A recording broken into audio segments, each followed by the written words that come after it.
আসসালামু আলাইকুম। আজকে তৈরি করব আম ডাল। তার জন্য এখানে একটি কাঁচা আম খোসা ছাড়িয়ে ভালোভাবে কেটে নিয়েছি।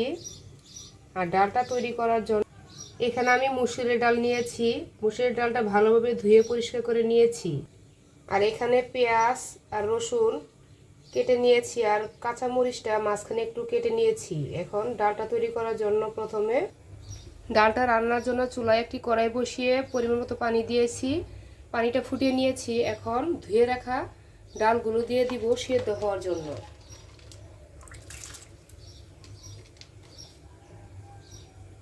আর এখানে আগে থেকে কেটে রাখা পেঁয়াজ, কাঁচা মরিচ আর রসুন কেটে নিয়েছি, এটাও দিয়ে দিলাম।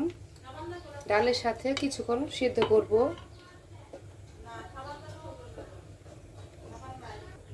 ডালের কালারটা সুন্দর হওয়ার জন্য এখানে আমি হাফ চামচ হলুদের গুঁড়া দিয়ে দিলাম। স্বাদ মতো লবণ দিয়ে দিলাম। এখানে আমি 1 চামচ পরিমাণ লবণ দিয়ে দিয়েছি। চুলার জাল কিন্তু আমি হাই হিটে দিয়েছি। বলক ওঠার আগ পর্যন্ত হাই হিটেই থাকবে। চুলার জালটা আমি লো করে দিয়েছি, যেহেতু বলক উঠে গেছে। এখন সিদ্ধ হওয়ার আগ পর্যন্ত অপেক্ষা করব।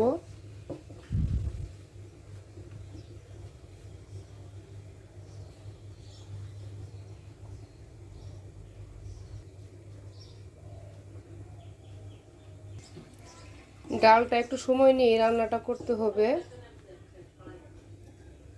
ডালটা কিন্তু প্রায় সিদ্ধ হয়ে আসছে, আর একটু সিদ্ধ করে নিব।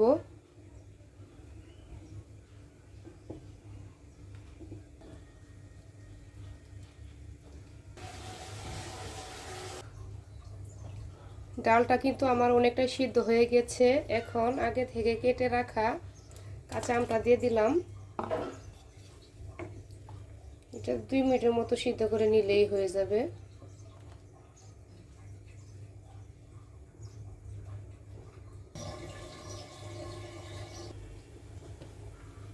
আমার ডালটা কিন্তু আমার ভালো করে সিদ্ধ করা হয়ে গেছে। এখন আমি বাগার দেওয়ার জন্য সিদ্ধ করা ডালটা নামিয়ে রেখে চুলায় আরেকটি তাওয়া বসিয়ে দিয়েছি। পরিমাণ মতো তেল দিয়ে দিলাম। তেলটা গরম হয়ে গিয়েছে। আস্ত 2টা শুকনো মরিচ দিয়ে দিলাম।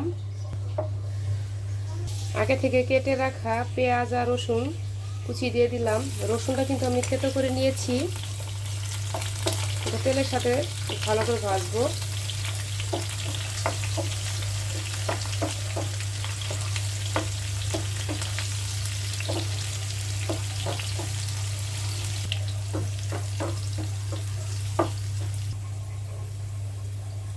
রসুন আর পেঁয়াজটা কিন্তু আমার ভাজা হয়ে গেছে। এখন আমি পুরনে 5 ফোড়ন দিয়ে দিলাম হাফ চামচ। এটা দিয়ে কিন্তু বেশিক্ষণ ভাজবো না, বেশিক্ষণ ভাজলে কিন্তু তেতো হয়ে যাবে। এখন আমি নামিয়ে নেব। আগে থেকে সেদ্ধ করা ডালটা আমি আবার বসিয়ে দিয়েছি।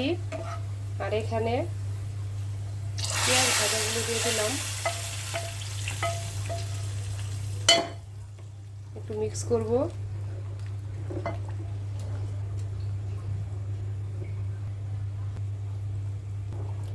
রসুন আর পেঁয়াজের বাগারটা কিন্তু আমি দিয়ে দিয়েছি। 2 মিনিটের মতো জাল করে নিলে কিন্তু ডাল রান্নাটা কিন্তু আমার হয়ে যাবে।